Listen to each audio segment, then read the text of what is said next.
Ok, bonjour tout le monde et bienvenue dans notre quatrième tutoriel portant sur les objets connectés.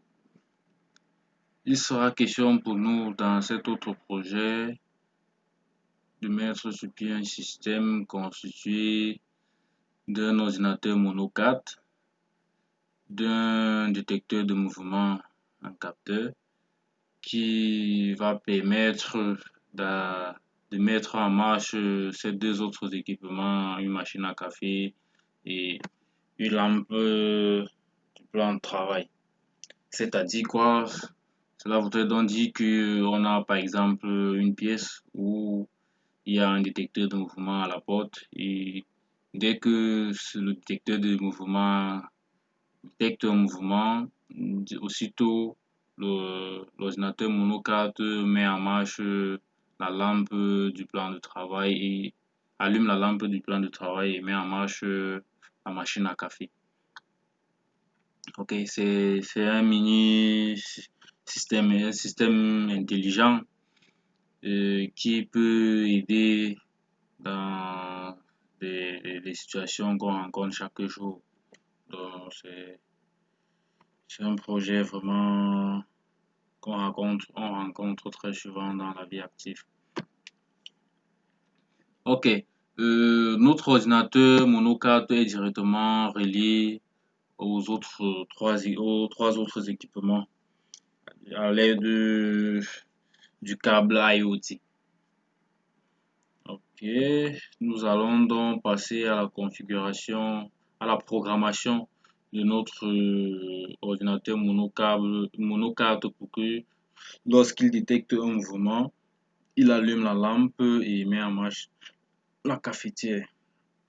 Ok, nous cliquons sur notre ordinateur mono 4, nous venons sur programmer, nous avons cliqué sur New, nous avons renseigné programme TP4 comme nom du projet et nous avons choisi comme langage MT Python.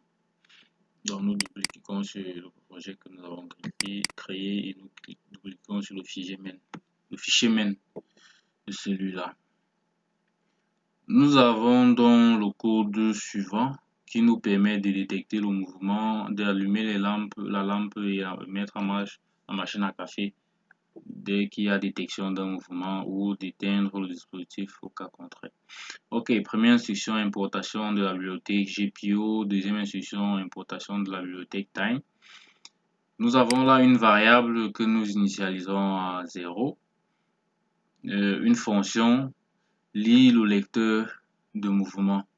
Donc cette fonction nous permet de lire, donc au lecteur, de récupérer les informations du lecteur de mouvement. Donc nous avons rechargé notre variable qui a été définie. On recharge de façon globale. On remplace le contenu de cette variable par la lecture de notre port digital 9, que voilà, ce port digital 9 est connecté le détecteur de mouvement, nous lisons le contenu et nous chargeons dans le mouvement. Maintenant, nous avons une fonction envoyer message aux devices. Ok, cela permet de contrôler les devices en fonction de ce qui est capté au niveau du détecteur de mouvement. Donc, de façon globale, on a toujours notre variable mouvement. On dit maintenant, si mouvement est égal à 1023, alors cela voudrait donc dire que le détecteur de mouvement a détecté un mouvement et il faut mettre en marche nos deux autres équipements. Là, on affiche avec allumé et custom write 1. Custom write 1, c'est la machine à café. On fait passer la machine à café à l'état 1 qui permet de mettre en marche la machine à café. Custom write 2. Au port 2, on a la lampe et on le fait passer à l'état 2. L'état 2, c'est allumé en pleine puissance. Ok, si dans le cas contraire, on prenne là, on éteint la lampe et on arrête la machine à café.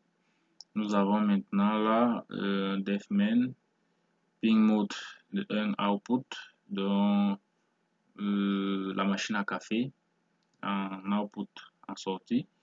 Ping mode du 2 en output aussi la lampe du plan de travail. Et nous avons le ping mode du 9 en input dont on récupère les informations. Nous avons donc par la suite une boucle sans fin tant que qui nous permet de boucler chaque fois après une seconde, de récupérer ce que a capté ici, récupérer l'état du détecteur de mouvement. Ok, maintenant on appelle la fonction lit le détecteur de mouvement, donc récupère l'état du détecteur de mouvement. On appelle la fonction envoyer message au device. Donc, en fonction du message que contient le détecteur car à renvoyer le détecteur de mouvement, on effectue les actions correspondantes et on attend une seconde avant de reboucler. Nous avons donc là la dernière fonction qui permet de lancer la méthode main. Nous allons donc mettre en marche le système en cliquant sur Run. Et nous venons là, par exemple, nous maintenons la touche Alt et nous agitons la souris au niveau du détecteur de mouvement. Vous pouvez constater que la lampe est allumée et la machine à café aussi est allumée. Si j'arrête, après une seconde, normalement les deux équipements doivent s'éteindre. Ok, c'est fait. Cela voudrait donc dire que notre système est fonctionnel. Et nous venons de programmer une salle par exemple, ou un bureau, je sais pas trop quoi, ou quand quelqu'un se présente à la porte, le système se charge automatiquement d'allumer la lampe et de mettre en marche la machine à café. Ok, je vous remercie et vous donne rendez-vous notre prochaine